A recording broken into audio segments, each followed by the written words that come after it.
So you asked me, should you get an LLC to buy a business? The short answer is just yes.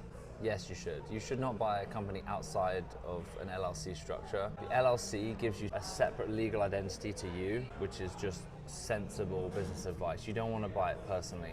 And actually, if you do an asset purchase, you'll have to set up a new company anyway, because you'll buy the assets into a new company, which is the one you will have set up.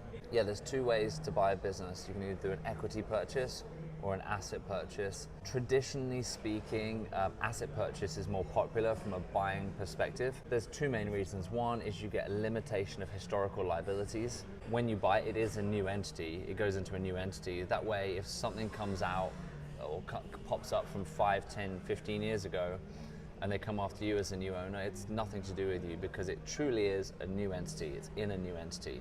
So that's one thing. It's limitation of historical liabilities. And number two, the tax treatment is more favorable. So you get a step up in basis, which means you get a lot of depreciation in that first year. They're the traditional benefits of an asset purchase over an equity.